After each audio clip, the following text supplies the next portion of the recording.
श्री स्वामी समर्थ. बघा, कल्पना ताईंची ऑर्डर आहे. कल्पना शिंदे सांगलीवरून आहे. ताईंनी सुंदर असे बघा 4 मुखवटे घेतलेले आहेत, त्याचबरोबर 4 साड्या घेतलेल्या आहेत. त्यामध्ये 3 मीडियम साडी आणि 1 मोठी साडी घेतलेली आहे. उद्यापनासाठी त्यांनी मोठी साडी घेतली आहे आणि बाकीचे 3 जे गुरुवार आहेत त्याच्यासाठी मीडियम साडी घेतलेली आहे. ताईंना खूप हाऊस आहे, खूप छान. खरंच म्हणजे बऱ्याचशा ताईंशी ज्यांच्याशी मी बोलते ना, बऱ्याच ताईंना खूप अशी आवड असते वेगळ्या वेगळ्या गोष्टी निर्माण करायची, अशा वेगळ्या वेगळ्या गोष्टी तयार करायची. तर बघा, ताईंचे सुंदर असे मुखवटे आहेत. ताईंनी सुंदर उद्यापनासाठी मळवटाचा मुखवटा घेतलेला आहे. बघा, मळवट असलेला मुखवटा घेतलेला आहे. त्याचबरोबर 3ऱ्या गुरुवारासाठी त्यांनी साऊथ इंडियन पॅटर्न मधला हा मुखवटा घेतलेला आहे.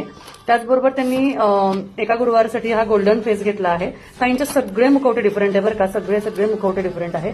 आणि एका गुरुवारासाठी त्यांनी हा मुखवटा मोराचा भस्म असलेला मुखवटा त्यांनी घेतलेला आहे. ती जी ऑर्डर आहे ना ताईंची खूप सुंदर आहे, खूप भारी आहे आणि ताईंनी मुखवटे पण एकदम अप्रतिम चूज केलेले आहेत. तर कल्पना ताई, थँक्यू सो मच. तुमची ऑर्डर लवकरच तुम्हाला मिळेल. ऑर्डर केल्याबद्दल धन्यवाद. श्री स्वामी समर्थ.